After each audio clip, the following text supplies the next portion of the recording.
the relentless spotlight of Hollywood. It's just notorious for dissolving relationships. Oh, absolutely. The pressure, the constant scrutiny, it's like a stress test that never, ever ends. Yeah, we see the headlines constantly. These glamorous couples who, just can't make it past a few years. It really begs the question. It does. How does anyone in that environment actually build something that not only survives, but really thrives in the long run? And that's a great question, because I think most of us see long-term love as something you just fall into. It's luck or fate. All right, cosmic alignment. Exactly. But when you look at people who succeed in these high-pressure worlds, you realize it's actually about design. It's architectural. An intentional plan. Yeah. And that strategic design is exactly what we are deep diving into today. We're focusing on Donnie Wahlberg's journey. Our mission is to really analyze how he architected this enduring family structure in marriage with Jenny McCarthy. This isn't just a celebrity romance story. No, not at all. It's a case study. It's a case study in building what he calls a lifetime home, using the lessons he learned directly from the collapse of his first marriage. And we've synthesized a lot of reports, interviews, and timelines to really pull out the principles he used. And what stands out, it's the shift away from just reacting to problems. To proactively designing safeguards against them. That's it. It's a story about resilience, sure, but it's really about strategy. Okay, let's unpack this then. Before we get to the success story, the second act, we really have to understand that challenging first chapter. Right. His decade-long marriage to Kimberly Faye. This whole period really set the stage for everything that came after. It did. He married Kimberly Faye in August 1999. They had 2 sons together, and for a while, the foundation seemed, solid enough. But it faced its ultimate test just as his career completely exploded again. And the timing it's just fascinating. It's critical, isn't it? It's everything. They filed for divorce, citing irreconcilable differences in August of 2008. And what was happening right then? Well, this is precisely when the New Kids on the Block reunion tour was launching. So that's intense travel, global attention. And on top of that, the movie Righteous Kill was being released. A massive professional resurgence.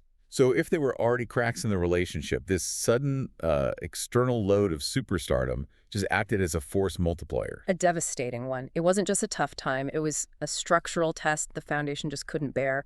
Fame at that level is inherently destabilizing. It just amplifies everything. It's everything. And we also have to talk about the fallout, the duration. They filed in 2008, but the divorce wasn't finalized until November 20. Wow.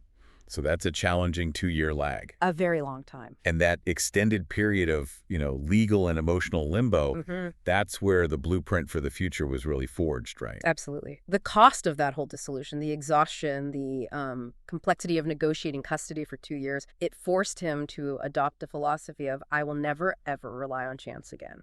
That kind of pain creates a powerful motivation. It really does. The lesson was that you cannot postpone structural maintenance until a crisis hits. You just can't. And here's where it gets really interesting.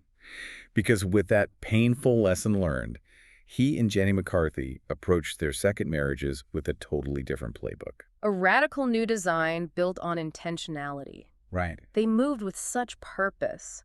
Their spark was obvious after he appeared on her show in early 2013. By July, they were dating.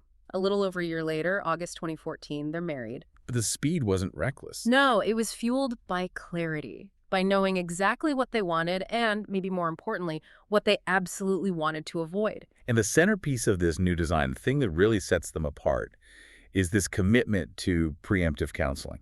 That is the critical takeaway. They didn't wait for things to go bad? Not at all. They got into joint couples therapy immediately. He even called it preemptive counseling. Now think about what that signals. It says counseling isn't a sign of failure. Exactly. It's foundational maintenance. It's like getting a structural inspection on a new house before you move all your stuff in. But why is that so effective? Especially in that exciting new relationship phase. Wouldn't most people think therapy is kind of overkill when things are going great? Because it addresses the root of all conflict, which is reactivity. Wahlberg understood that intimate relationships, they expose our deepest vulnerabilities in a way nothing else does. You can be a superstar at work, great with your friends, but romance is where all the old stuff gets activated. So by going to therapy early, they're identifying their mutual buttons, their triggers. What he called what activates us. In a totally neutral, non-crisis environment. Yes. They were learning the rules of engagement before ever having a real fight. They were running fire drills without a fire. It makes your communication infrastructure resilient from day one. But that was just one tool, right? That preemptive measure, it supports this much larger philosophy, the oxygen mask rule. The cornerstone. And this is where they intentionally reversed a mistake they both admit they made in their first marriages. And it's such a powerful, and for many parents, a really counterintuitive principle. He said flat out they both made the mistake of putting the kids first before the marriage.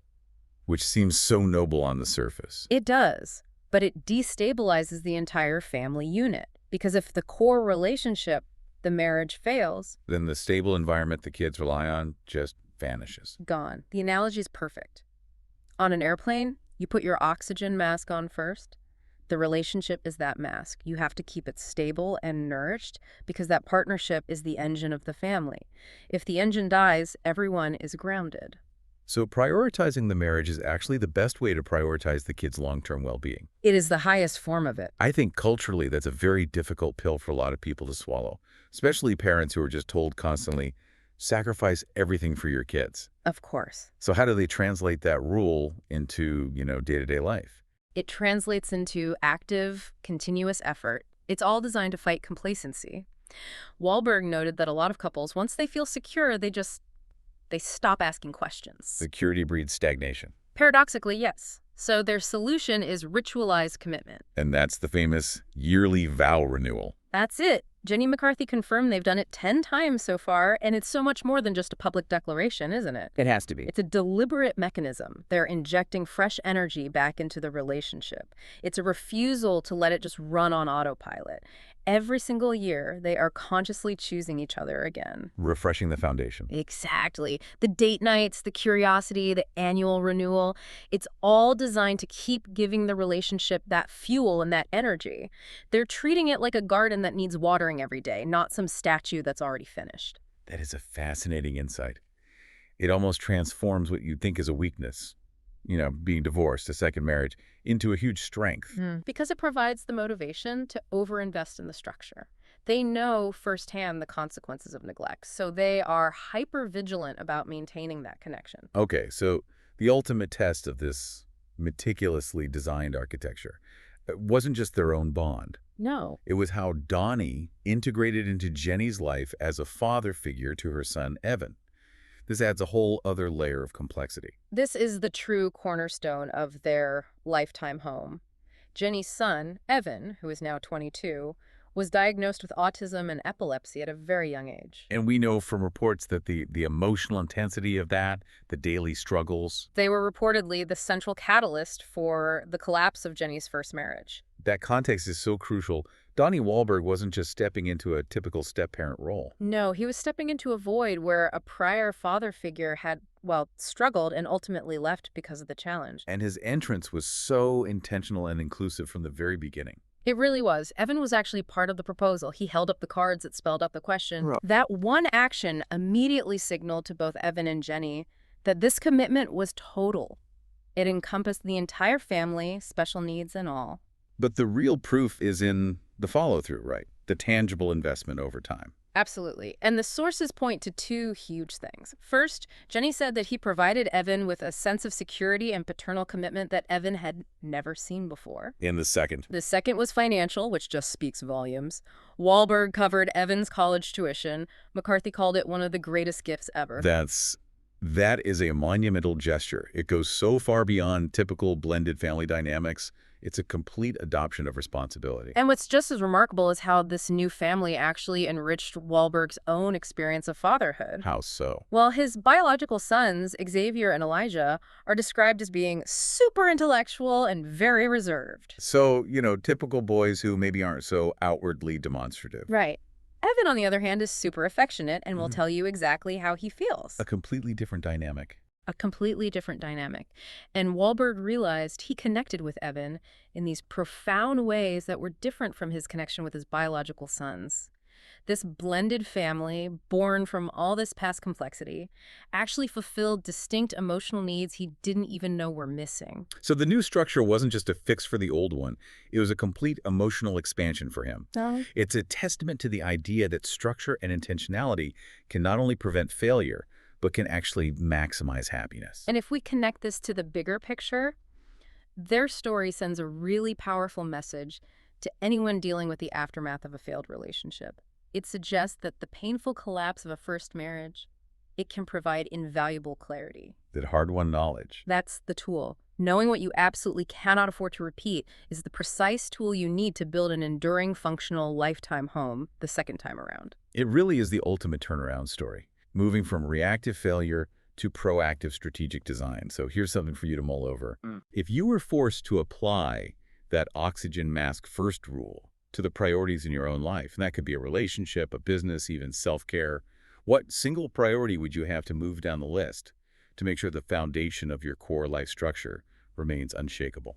Thinking about that necessary sacrifice, that intentional shift, that's often the difference between just getting by and truly having enduring success. That is a challenging question worth spending some real time on. You've been listening to The Deep Dive, where we uncover the stories shaping the world and giving you the knowledge you need to be well-informed. Thanks for tuning in, and don't forget to subscribe for more insights that keep the stories coming.